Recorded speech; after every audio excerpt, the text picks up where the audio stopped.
So when a couple 2.5 years ago or whatever at this point, you approached me and said, hey, we have an opportunity to do ayahuasca. It was not for me for thrill-seeking purposes. No, and I was doing it because I was in a relationship and I wasn't happy. Yes. And I didn't know what to do. I was trying to make it work, and I couldn't figure out how to make us both happy. And I didn't want to break up with her. In hindsight, we were both fairly addicted to each other, pseudo-codependent. Yeah.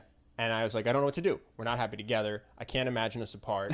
I'm going to go to do this thing. I'm going to go do this thing called ayahuasca because nothing else is working. I've done these personal development programs. I've tried all this NLP. I've done all this self-work, meditating, whatever it is. It's not working. And I had a couple of friends who were like, dude, this ayahuasca thing's amazing. And then my one friend who I really, really trust when it comes to anything related to substances, he's a pseudo-chemist. You know, I mean, he will test things specifically before trying them. He knows exactly what to do. He said, I'm going to this woman to do ayahuasca, and came back, said it was amazing. So let me pause here. So amazing, to be clear, is not like when someone's like cocaine is amazing.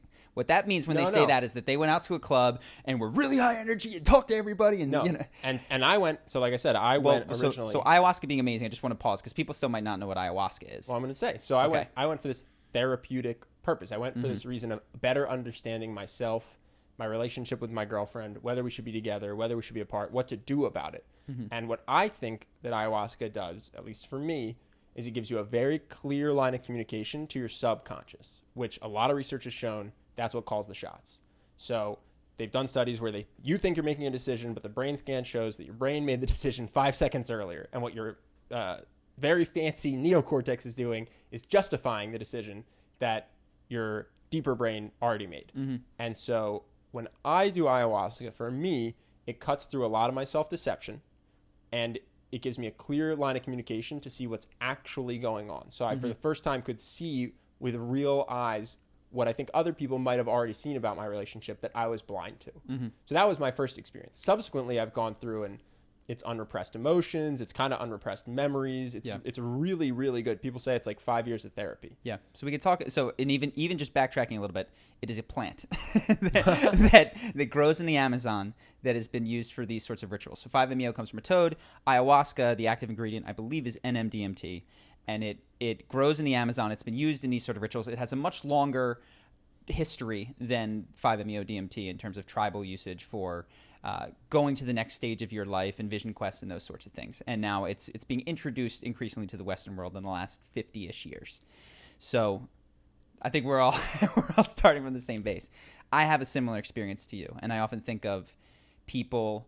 It had been said, and everyone kind of knows, like, here's the iceberg, and here's your conscious mind. It's only 10%, 90%. Your heart is beating, your kidneys are working, and you, I got you. But you still identify. The important part is the 10%. The important part is the 10%, because I know what I'm thinking, and when somebody asks me, why did you do that? Well, what do? I think about it, and I give them the answer of why I did that thing.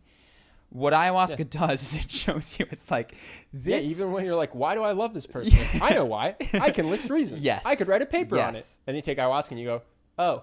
Now I know. So that's what's happening. I've talked about free will in the same way, but it's kind of like you're on a roller coaster in the dark and somebody asks you, well, why did you go right? And you're like, well, I leaned right and then I did it. No, there was something was guiding you that way that you were unaware of. I'm not a determinist. I actually do. I'm pro free will. And I still think that ayahuasca does do that. Yeah. I think you go in, and depending on where you go, there's a intention to it and there's ritual to it. So you go in, you meet with the people that you're going to be doing it with, you set an intention, then you take it, and then you do this deep dive into your own mind. And I have found, even though I believe in free will, that you don't know what's going on in your own mind. And ayahuasca can really help you figure it out.